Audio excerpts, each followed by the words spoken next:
ആലപ്പുഴയിലെ കരിമണൽ ഖനനത്തിന്റെ ഫയൽ പൂഴ്ത്തി സംസ്ഥാന മൈനിംഗ് ആൻഡ് ജിയോളജി വകുപ്പ്.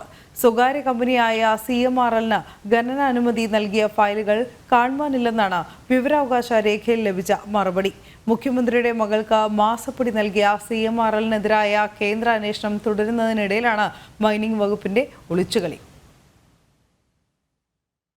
കോടിക്കണക്കിന് രൂപയുടെ ഇടപാടായ കരിമണൽ ഖനനത്തിന് സ്വകാര്യ കമ്പനിയായ CMRLന് നൽകിയ കരാറിന്റെ രേഖകളാണ് മൈനിംഗ് ആൻഡ് ജിയോളജി വകുപ്പ് വിദഗ്ധമായി പൂഴ്ത്തിയത്.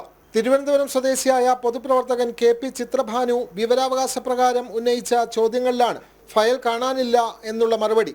20 വർഷം മുമ്പുള്ള ഫയൽ പ്രയാസപ്പെട്ട് കണ്ടെത്തിയെന്ന വിചിത്ര മറുപടിയും ഇതോടൊപ്പമുണ്ട്. എന്നാൽ തന്റെ ചോദ്യങ്ങൾക്കൊന്നും കൃത്യമായ ഉത്തരവുമില്ലെന്ന് ചിത്രഭാനു ജനൻ TVയോട് പറഞ്ഞു. ഞാൻ വീണ്ടും അപേക്ഷ കൊടുത്തിരിക്കുകയാണ് അവർക്ക്, പബ്ലിക് ഇൻഫർമേഷൻ ഓഫീസർക്ക്. കൂടുതൽ മൈനിങ് ലീസ് സംബന്ധിച്ച് നാളിതുവരെയുള്ള ഫയലുകൾ എനിക്ക് പരിശോധിക്കണമെന്ന് വിവരാവകാശപ്രകാരം. അത് എൻ്റെ മുമ്പിൽ അവർ കാണിക്കാൻ ബാധ്യസ്ഥരാണ്. ഇല്ലെങ്കിൽ ഞാൻ കമ്മീഷനിൽ കേസ് ഫയൽ ചെയ്ത് ഫയൽ തന്നിട്ടുണ്ട്. വൻ അഴിമതിയാണ് നടന്നിരിക്കുന്നത്. പിന്നെ പ്രധാന കണ്ണി നമ്മുടെ ഈ വകുപ്പാണ്. അന്വേഷണം അങ്ങോട്ട് പോകണം.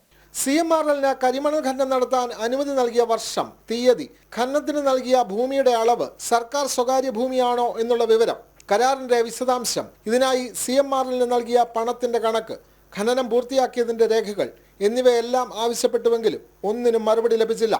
മറുപടി നൽകാൻ മൈനിംഗ് വകുപ്പ് വൈകിയതോടെ പരാതിക്കാരനായ ചിത്രഭാനു അപ്പീൽ നൽകിയിരുന്നു. ഇതേ തുടർന്നാണ് ജൂനിയർ സൂപ്രണ്ട് ഈ മറുപടി നൽകിയത്. CMRL കമ്പനിയിൽ നിന്ന് മുഖ്യമന്ത്രിയും മകളും മാസപ്പടി കൈപ്പറ്റിയെന്ന ആക്ഷേപം നിലനിൽക്കെയാണ് മൈനിംഗ് വകുപ്പിന്റെ ഈ വിചിത്രമായ വിശദീകരണം. ജനം, തിരുവനന്തപുരം.